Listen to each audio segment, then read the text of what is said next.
The Last of Us é considerado um dos melhores jogos e é um dos jogos mais influentes da história. No meu caso pessoal, é uma das minhas obras favoritas, que tem uma história muito boa. E às vezes quando você joga algum jogo só pra distrair um lazer, você acaba não percebendo o quão denso e profundo são os temas de The Last of Us. Ele aborda temas como a culpa da Ellie que ela sente depois do Joel morrer, sem ela desculpar, e por causa disso ela vai atrás de vingança que é um outro tema muito bom, que ela atravessa o mundo para ir atrás da Abby, e quando ela chega lá ela desiste, que é uma coisa muito criticada pelos fãs, mas ali é o arco de redenção da Ellie, que começa o arco de redenção e que pode ser trabalhado no terceiro jogo. Só que dentro desses diversos temas, nenhum desses é o que nós vamos falar hoje. A gente vai falar sobre onde fica a moral num mundo pós-apocalíptico, onde não existem mais leis, onde os governos caem, onde as autoridades caem. Aonde está essa moral? E como isso influencia os relacionamentos? Como você pode julgar uma ação, se ela é boa ou não? Esse vídeo vai ser dividido em duas partes. Na primeira parte a gente vai estar refletindo sobre a moralidade no mundo pós-apocalíptico. E na segunda parte a gente vai estar refletindo sobre o personagem do Joel, se ele é um herói ou um vilão.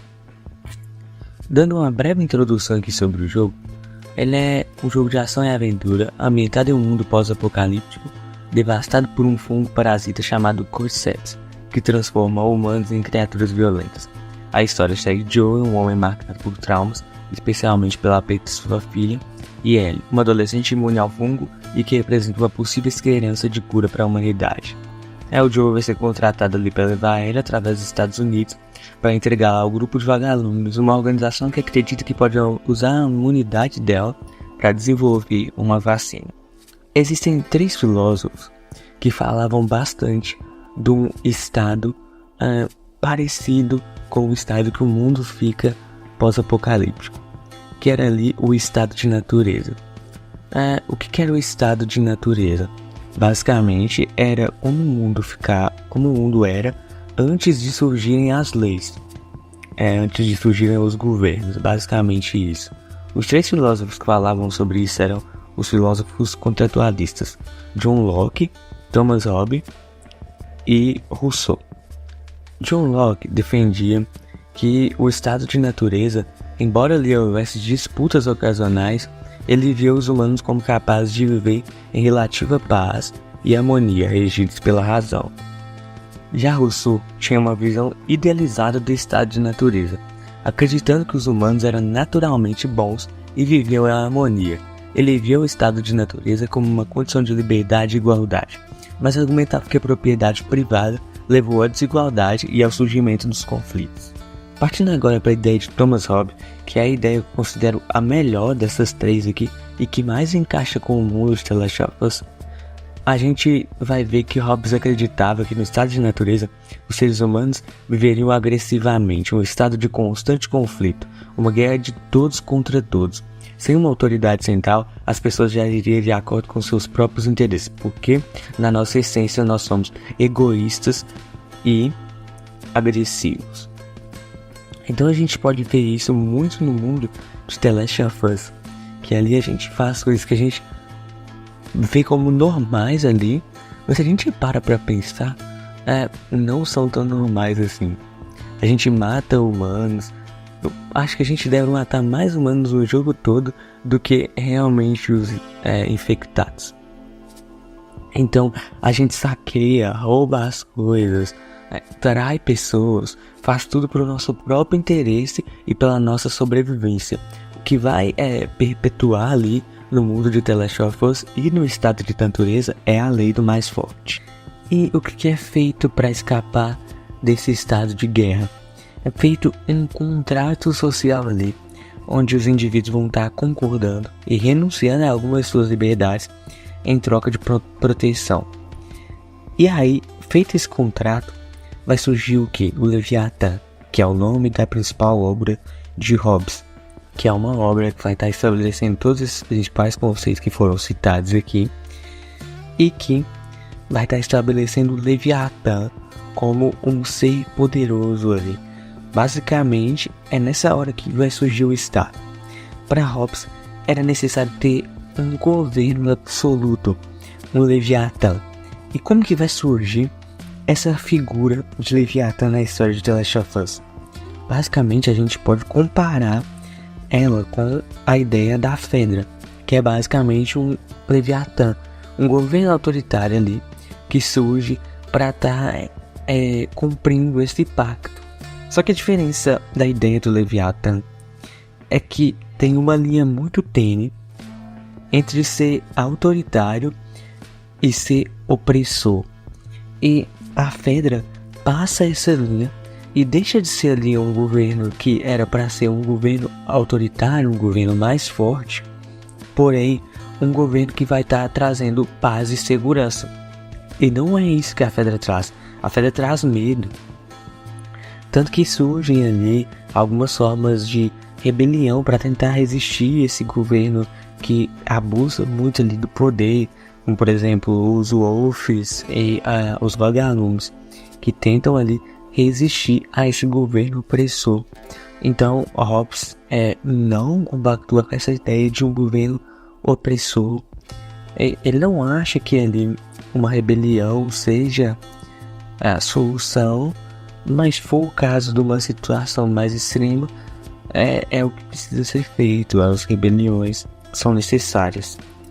Depois dessa análise moral aqui sobre o jogo de The Last of Us à luz de Hobbes, eu queria partir para uma análise aqui que eu já vi sendo muito debatida e muitas opiniões sendo dadas sobre o Joel ser ou não um vilão. O que ele faz no final do jogo de matar diversas pessoas para proteger a Ellie, e não só como isso, como o principal, mas condenar o mundo inteiro, porque a Ellie era a pessoa que podia salvar o mundo de The Last of Us, mas o Joel resolve proteger ela.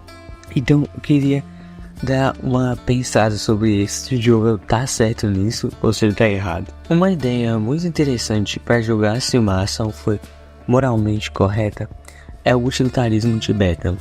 É uma ideia muito utilizada ali no direito, que serve para estar analisando se uma ação foi ética ou não. E qual que é o princípio central do utilitarismo? É o de maior felicidade para um maior número. As escolhas que geram um bem maior para o maior número de pessoas são consideradas moralmente corretas. Então, quando a gente analisa essa ideia do Joel à luz do utilitarismo, a gente vê o quão ridícula ela é e o quão egoísta ela é. Porque além do Joel não deixar ele ficar lá para eles desenvolverem a vacina, tomar uma decisão por si próprio, pensando em si mesmo e pensando na ele ali, uma decisão egoísta, que não vai ser a decisão de maior felicidade para maior número, porque ele não vai estar salvando as pessoas ali e ajudando as pessoas e tirando as pessoas do mundo pós-apocalíptico ali, que seria uma solução que resolveria esse problema e a gente voltaria para o mundo normal. Não, o Joe escolhe a opção egoísta de pegar ele e sair dali matando todo mundo, e ele mata pessoas inocentes e mata também as pessoas que poderiam desenvolver a vacina. Então, além de ele não deixar ele estar ali, ele tira a possibilidade de qualquer outra pessoa que tivesse alguma chance. Você, uma pessoa, também outra pessoa tem o mesmo sintoma da Ellie, ela não desenvolve a doença, a gente pode analisar ela para criar uma vacina. Não tem como mais, porque o Joel matou todo mundo, matou todos os inocentes que estavam ali e saiu dali e matou todas as pessoas.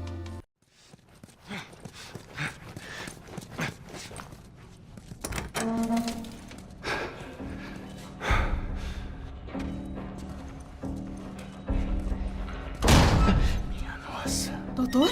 O que você está fazendo aqui? Eu não vou deixar você levá-la. É o nosso futuro. Pense em todas as vidas que vamos salvar. Não se aproxime. Eu falo sério.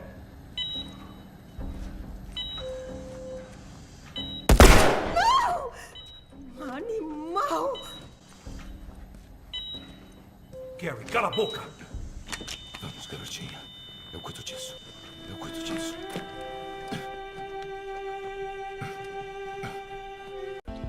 Só que seria uma análise muito simplista. Seria muito superficial se a gente analisasse dessa forma. Porque o Joel, além de tudo, é um ser humano. Então, não é certo a gente analisar sem entender o contexto por trás dessa decisão. Eu poderia muito bem estar usando o imperativo categórico de Kant para defender essa ideia. E tem a segunda ideia dele, que é age de tal maneira que trates a humanidade tanto na tua pessoa como na pessoa de outrem, sempre como um fim e nunca como um meio. Então basicamente que eles queriam usar ele como um meio para alcançar ali. Só que isso seria muito errado. Só que o que o Joel também fez foi errado, de sair dali e matar todo mundo. Basicamente a ideia era acordar ele para saber a escolha dela, para deixar nas mãos dela, que é até o que ela queria quando ela discute com o Joel. E mesmo assim o Joel fala que Deus desse mais uma chance pra ele voltaria e faria tudo igual. Era pra eu ter morrido naquele hospital. Minha vida teria tido algum valor. Mas você tirou isso de mim.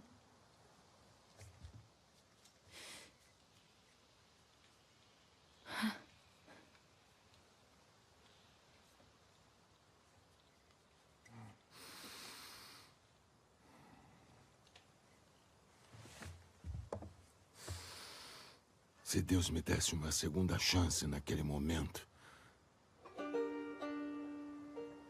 eu teria feito tudo igual.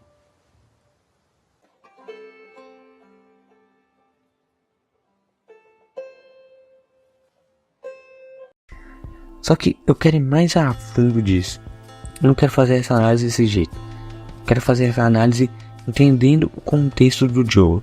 Então, saindo um pouco da filosofia, vamos para a área da psicologia agora. O livro de Freud vai estar falando muito sobre isso. O livro que a gente vai estar falando é Luto e Melancolia. O luto é quando a pessoa aceita a morte de alguém de uma forma saudável. E a melancolia é o contrário, quando a pessoa não aceita a morte da pessoa. É o que a gente vê no Joel. Ali no começo do Joel, a gente vê um Joel mais brincalhão, mais amoroso com a filha dele. E depois que ela morre, depois daquele começo impactante de jogo, com a cinesia muito foda, e que acaba levando à morte dela, o Joel muda. O Joel torna um cara mais duro, mais com medo de perder pessoas, tentando proteger ali, porque também o jogo não fala da esposa do Joel, mas que é também uma possível perda que ele teve ali. Então o Joel teve essas duas perdas ali, que tiveram pesando bastante ali pra ele. E além de todas essas perdas, ainda tem a perda da Tess.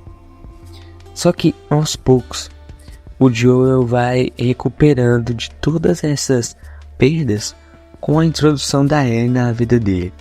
A gente começa a perceber que essa ferida vai aliviando, e ao longo do tempo o Joel transfere para Ellie o amor e conexão que ele tinha com a Sarah, de forma que ela se torna ali o centro do seu mundo emocional, assim como era a filha dele. Então a Ellie não é só uma companheira, só uma filha substituta. Ela é a reparação psicológica para a melancolia que ele viveu.